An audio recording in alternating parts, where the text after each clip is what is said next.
A warm welcome to my fellow educators. Am I audible? Yes, ma'am. Loud and clear.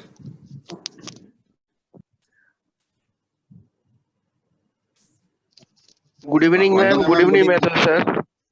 Good evening. Good evening, sir. To all participants here. Good evening. Special thanks and gratitude to AIEF and Matthew, sir, for providing us a platform to share our views. Matthew, sir, I would like you to speak a few words, please. Yes. So first of all, thanks to Archana ma'am for planning this session. She is a very senior teacher in Don Bosco School, PGT Commerce, and now also an AIF resource person. And I'm glad that she has taken this initiative of organizing a webinar for all the educators, not only for commerce people, for all educators. So this is your first session on our platform. So best wishes from our side. And I hope that this is just the beginning and lots of more sessions will be organized in the coming months. Over to you, ma'am. Okay. Thank you, sir.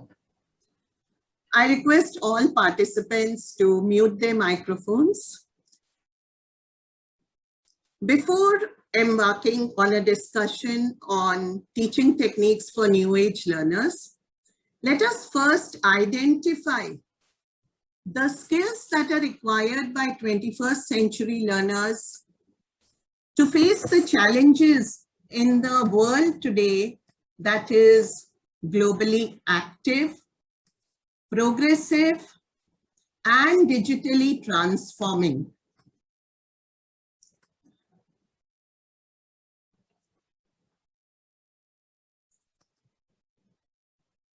The 21st century skills can be broadly categorized into learning and innovation skills,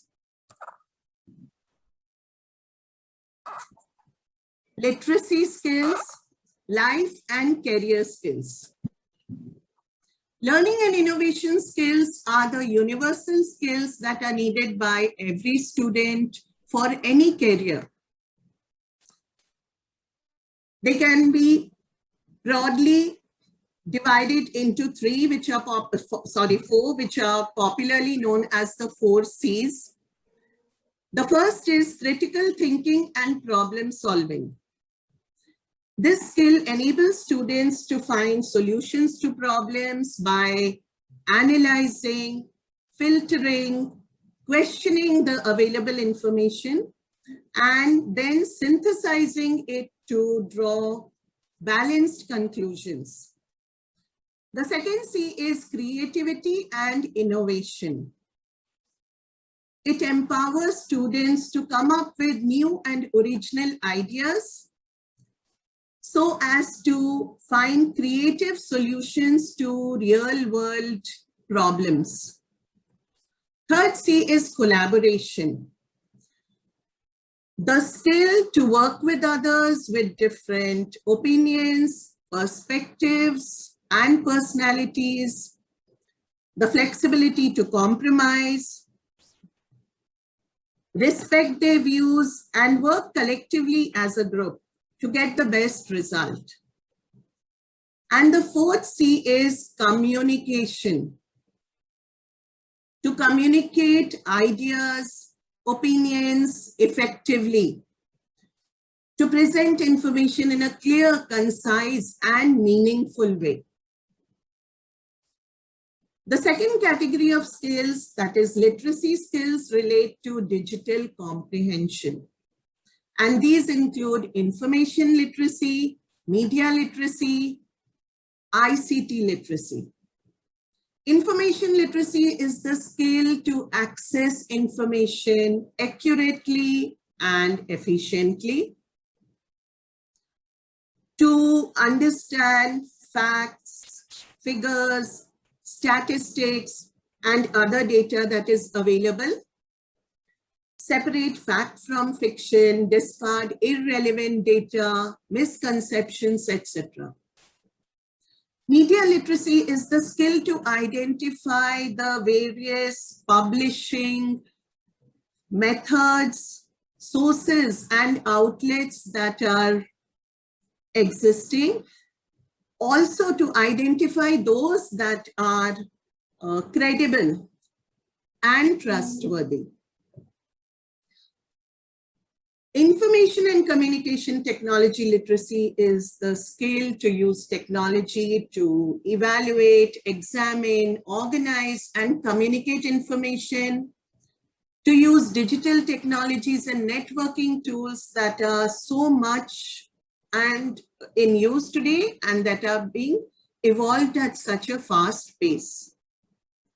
The third category of skills are life and career skills. These are the personal skills needed by students to adapt to changing circumstances. These include for the technical glitch. I hope we continue smoothly now. So we were at the life and career skills. These are the personal skills needed by students to adapt to changing circumstances.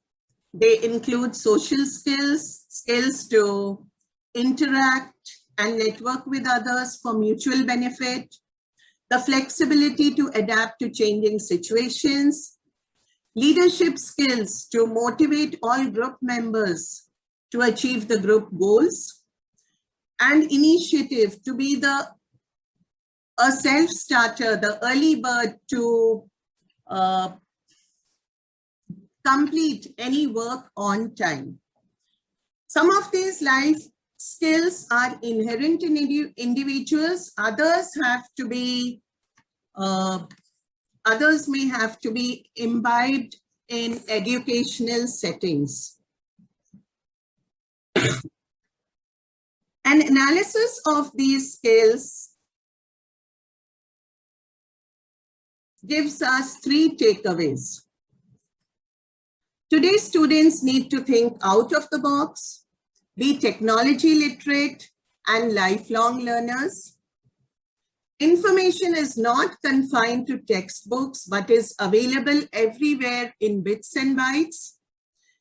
Education is not confined to the classroom, but extends much beyond to home, community, and to the world at large.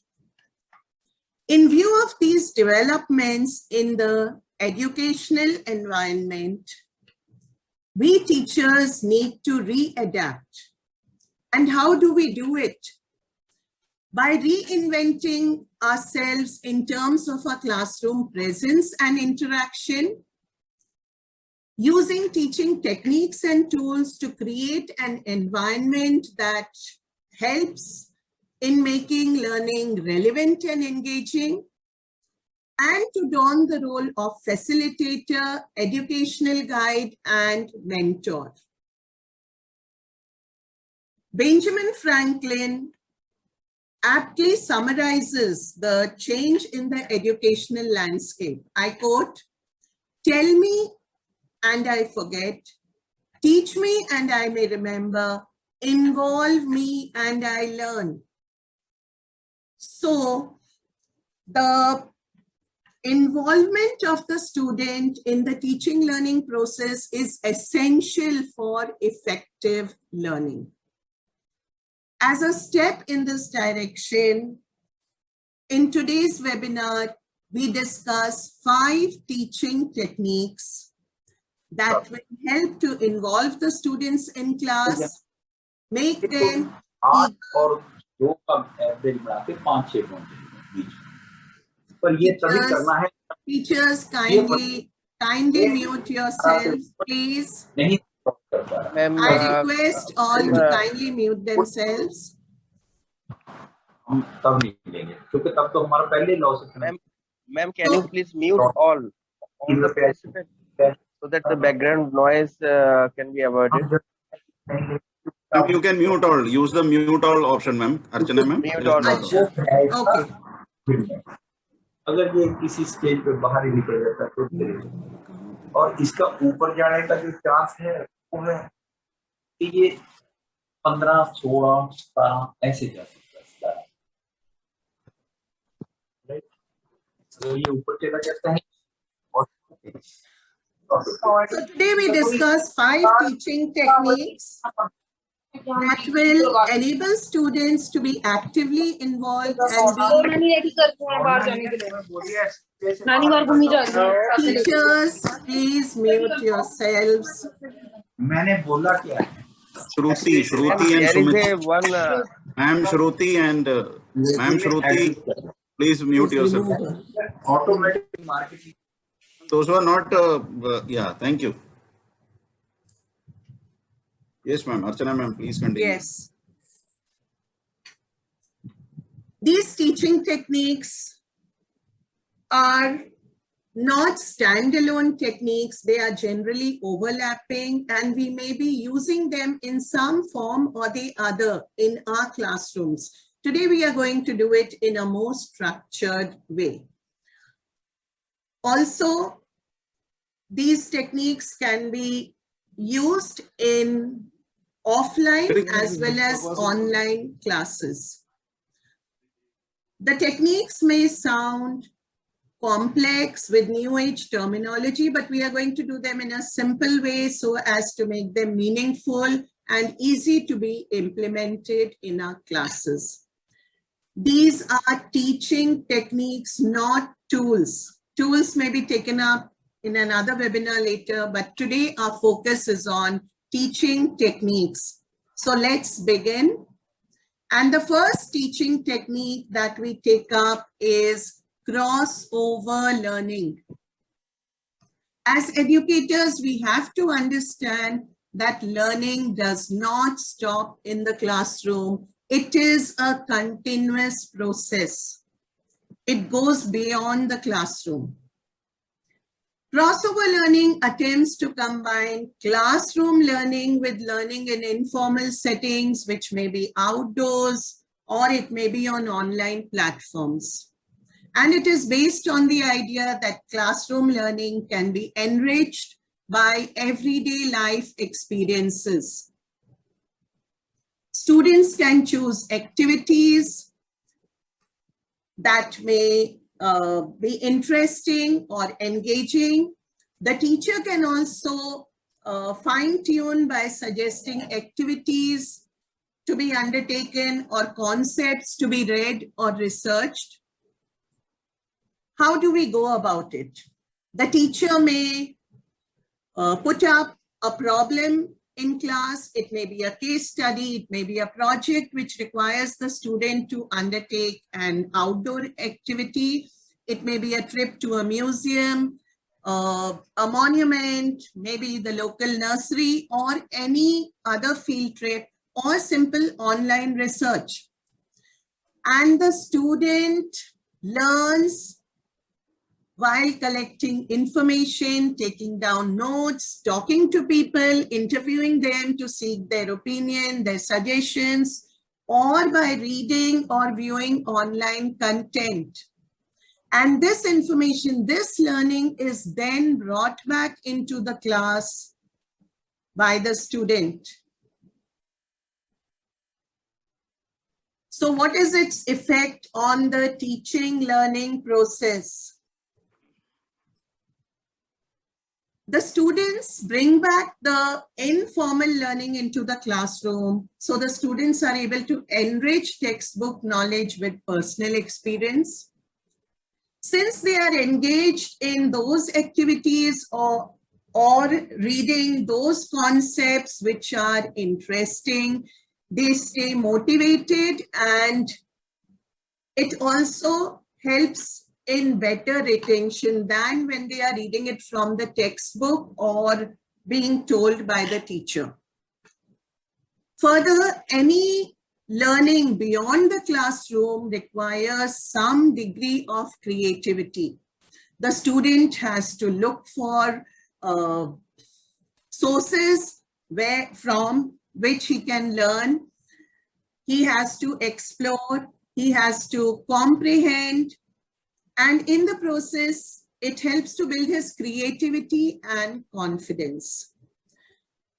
But the Most important is that it promotes interdisciplinary learning. For example, a topic for discussion in class, let's say an international organization like the UN or the European Union or a country, China or US. When student explores aspects in the informal learning environment, the student will cover subjects from history, geography, languages to economics. Hence, it promotes interdisciplinary learning. In this context, it will be interesting to mention that Finland, which is supposed to be the quality leader in education, the average proficiency levels of students there is much higher as compared to any other country in the world. So the Finnish curriculum is now working towards reducing the number of subjects to be studied on a daily basis, and instead they are focusing on taking up interdisciplinary topics where all subjects can be integrated together under the guidance of the teacher. That brings us to the end of the first teaching technique. We now move on to the second technique, and that is flipped classroom. This is the reverse. Sorry, Archana ma'am.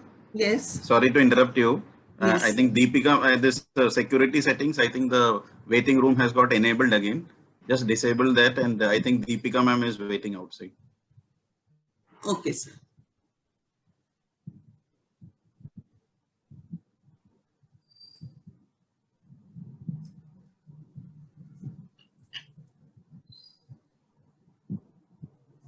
Can I continue, sir? Just disable the secure this thing, ma'am, so that you don't get interrupted. Yeah. Thank you, ma'am. Please, ma'am.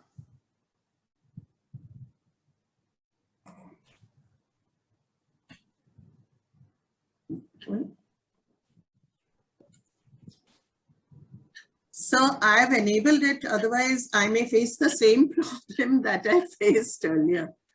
Okay, as you are comfortable. Sorry.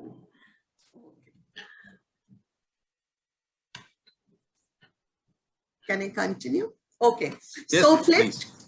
Thank you, sir. Flipped classroom is the reverse of traditional learning. In traditional learning, it is study in school and homework at home. And in flipped classroom, it is study at home and homework in school. So it is a blended learning technique where the student undertakes independent study at home using different sources. It may be viewing or reading online lectures or any other content. The teacher can give links to watch or read content online, or recommend books or articles in newspapers or magazines. And the students, when they are reading, comprehending, they are analyzing from their own perspective. Thereafter, in-class activities will include problem solving, whichever way, presentation. For science students, it could be lab experiments, debates, or discussion with peers. So for example, in grade 6 or 7, history or geography, or maybe grade 10, civics, any topic is given to them. Let's take, for example, the Mughal Empire. So the topic is given to the students, and along with it, the teacher gives a broad framework. That is the subtopics that also have to be covered under the main topic. The students study it, come to class, answer questions, solve problems, or present it, or they are participating in debates or discussions. How does it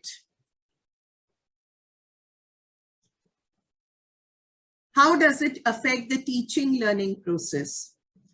It provides equal learning opportunities to all students.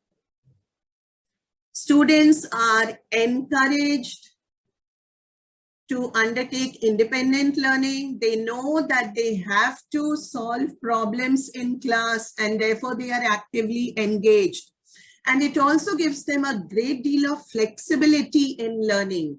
They can do it at their own pace. They can do it with whichever medium they find comfortable, and within a fixed timeline, they can do it as per their convenience.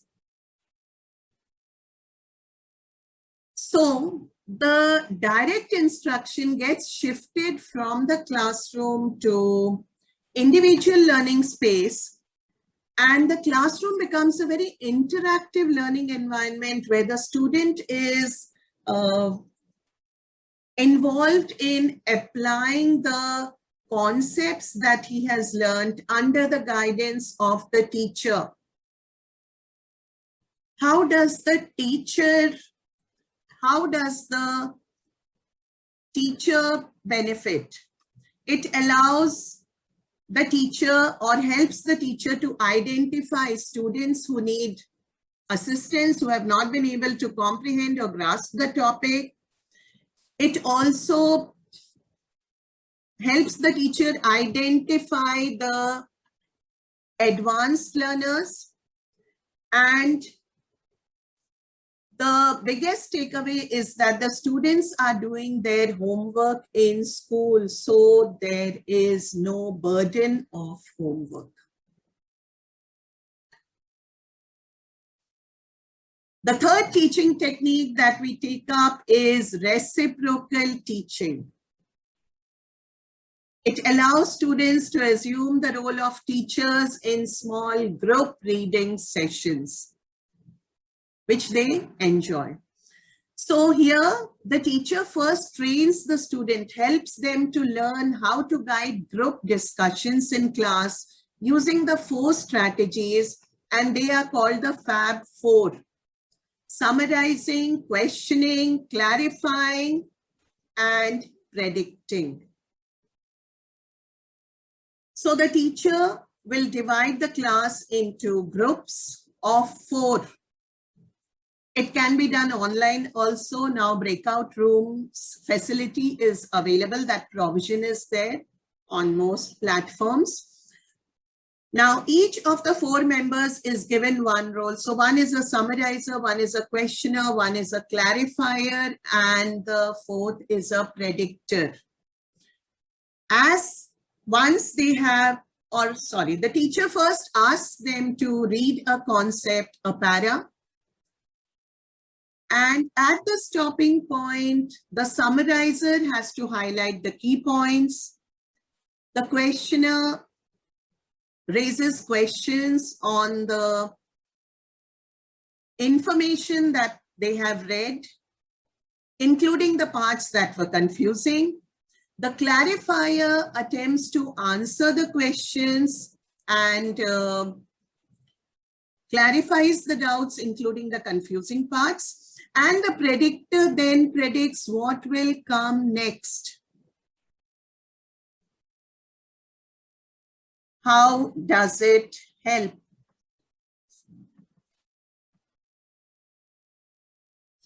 How does it help in the teaching learning process? The students are able to improve their comprehension skills in all subjects, from languages to social science to science, even maths when word problems are to be solved. Students assume the role of teachers, which they really enjoy, and they are actively involved because they know that after reading the para, they either have to summarize or raise questions or clarify or predict. So they focus on their thought process while reading. They are analyzing and comprehending as they read. And they also learn the art of questioning. With that, we come to the end of the third teaching technique. And we now move on to the fourth, that is experiential learning. Now, experiential learning is a technique that has been very extensively discussed on most platforms, but I would still take it up because it is the most effective teaching technique. It is flexible and student-centered, helps to develop knowledge and skills, encourages critical thinking, helps in retention. Also, experiential learning covers within its scope a whole range of activities from project-based learning, inquiry-based learning, to cross-age peer tutoring, field trips, etc. Due to time constraint, I will take up one activity in detail today, and that is student-generated test questions. This is an activity which I believe the students will really enjoy. Normally, it is the teacher who asks questions and the students have to answer it. But here, the students are asked to create a list of questions. So the teacher, after completing a lesson or a concept, can divide the class into groups of 4 or 5 and ask them to prepare a list of questions as they would expect in a test or in an exam. In fact, the teacher can ask them to prepare 5 to 7 questions. So there may be 2 or 3 1 markers. There may be 2 3 markers, a 5 marker, and so on. And the students, along with the list of questions, they are also required to prepare the answer key. Thereafter, they present the questions in class, and it can be discussed. The other students can attempt to answer the questions. How does it help in the teaching learning process? Since the students have to prepare a list of questions or create the questions, they have to retrieve and recall the information or the content that they have learned, and they are also involved in a process of inquiry and reflection. The requirement of the answer key ensures that they will only come up with questions that they can solve, that can be answered by them. How does it help the teacher? The teacher can gauge the level of the class, their understanding of key concepts, the questions they expect, and also the areas that require reinforcement. Teachers, there is only 2 to 3 minutes left. So I will be posting the link for the meeting again. It is the same link. I'll be posting it in the chat box. I would like you to rejoin. Due to the technical glitch, it could not be completed on time. So I would request you to rejoin.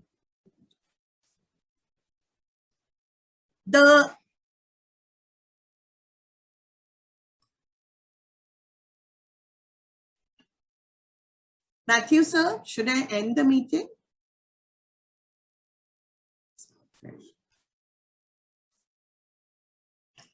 Participants, am I audible? Yes, ma'am. Yes, ma'am. Yes, ma'am. Okay, so Yes, ma'am. teachers, I'm ending this meeting. Please rejoin. Thank you. Okay, thank you. So the second activity I would like to mention or take up now that I have time is the pro and con grid. It is another experiential learning activity. Here students examine, evaluate, and analyze a concept using different interpretations. Again, the students may do it in pairs or in groups or maybe even individually. So the teacher asks them, once they have examined, evaluated, and analyzed a concept, they are asked to prepare a list of, say, 5 pros and cons. And then they are to share it in class. While they are sharing it in class, the teachers can bring to their attention those pros or cons which are common to most groups, so as to emphasize their importance. And the teacher can also challenge them to justify their pros and cons with proper evidence or analysis. This is one activity which many of us may be doing in our classes. So it helps the students to be intellectually engaged, encourages them to take initiative. They are able to synthesize their observations using different interpretations, and it helps the teacher to know more about the students. The third experiential learning activity is mnemonics.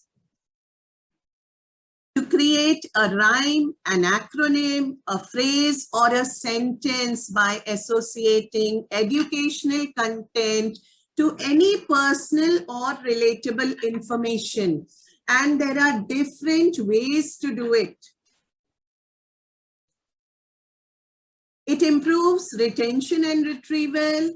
It is very flexible. So as I said, it can be done in different ways and it is very effective.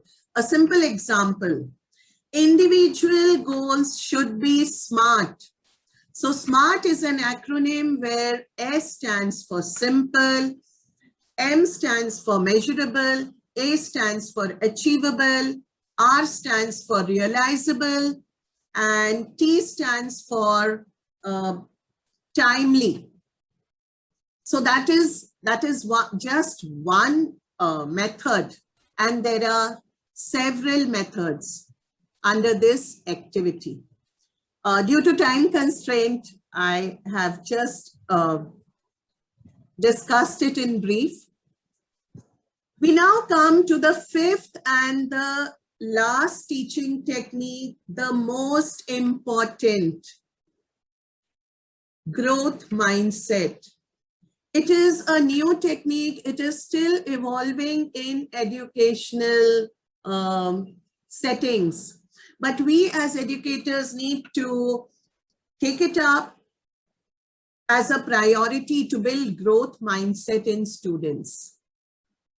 It emphasizes on the value of hard work, persistence, and new learning methods, which students can use to improve their skills and their talents.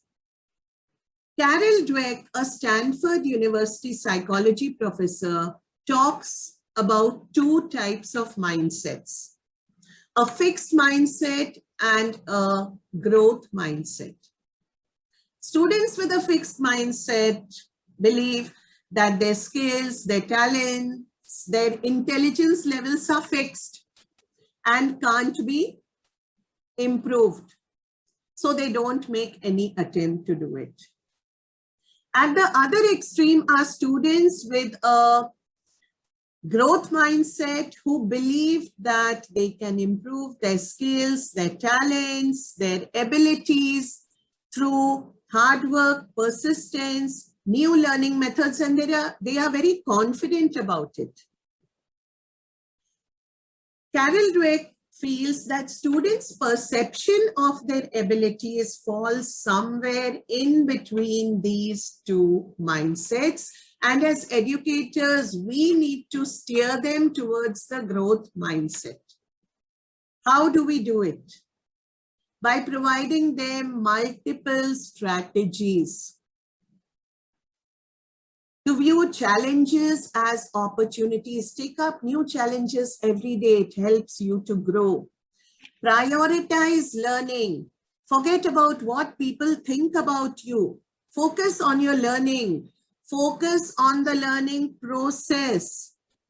Don't worry about the end result. Enjoy the learning experience. Learn well. Learning cannot be rushed. It takes time to understand, to comprehend, and therefore the student needs to take time. In the process, he may make mistakes, but mistakes do not mean failure. It means you are on the right track, but not yet there.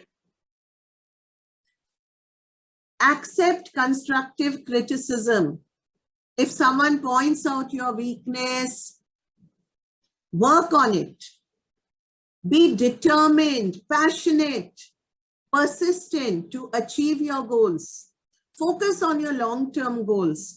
And once you have achieved a goal, set a new goal for yourself. That is what all successful people do.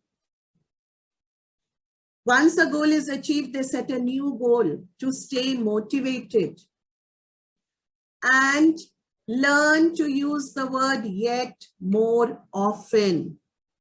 Make them understand that every child is unique but gifted, and each will take their own time to explore, to comprehend, to be able to apply the concepts. Learning cannot be quick, and success is not easy.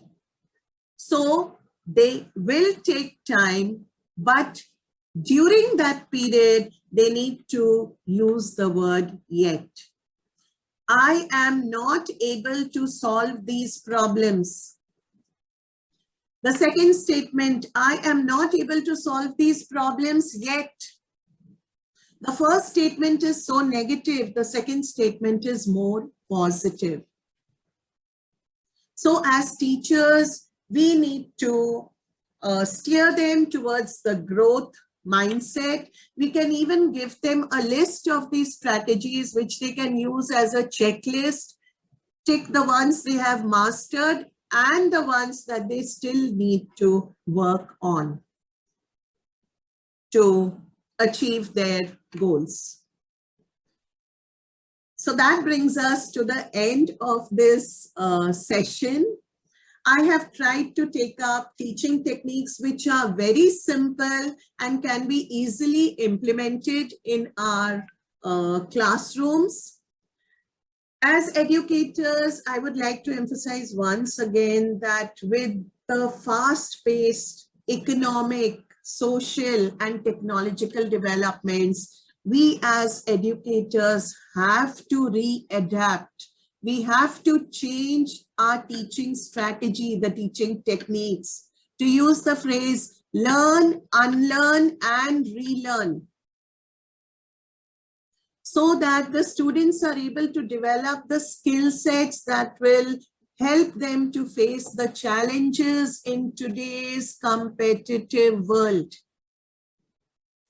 And I would like to close with the words of an eminent German researcher in education, Andre Schleicher.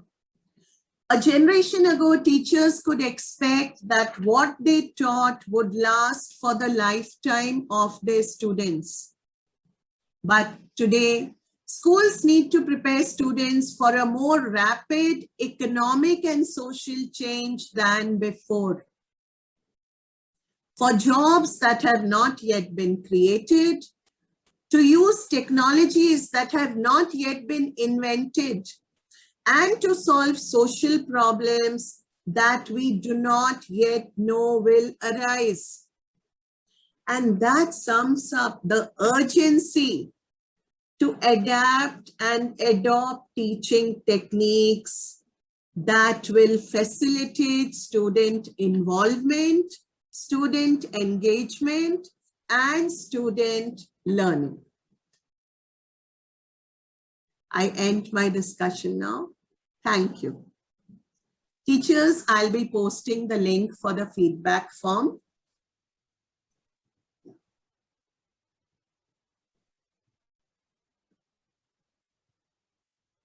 it right now. Great session, Archana ma'am. Wonderful session. I really loved the way you presented the whole thing.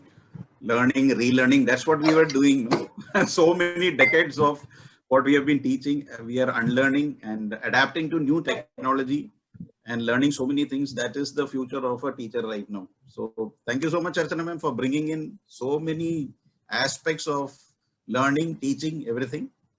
And I am sure the participants are going enriched with this. Thank you, Archana ma'am.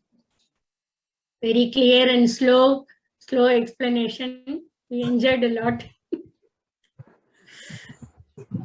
Thank you, ma'am. Ma'am has posted the link on the chat. So please follow that link and you are going to fill that. So this will not be posted in the group. So before leaving this, please click on the link and fill it up, please.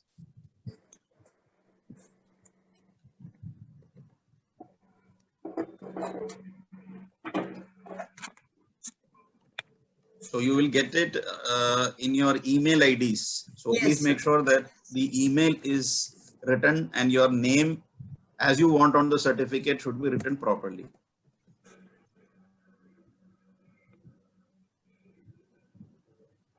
I hope In case- teachers, you are getting your certificate. In case there is anyone Yes. who is not getting, then the group is there. You can Yeah, always ma'am. contact. If you are unable to get the certificate, please post it on the group. And thanks to everyone for your time and patience. Huh? Yes. Yes, ma'am. செகண்ட்ஸா அது இது சும்மா குங்குமம் போட்டு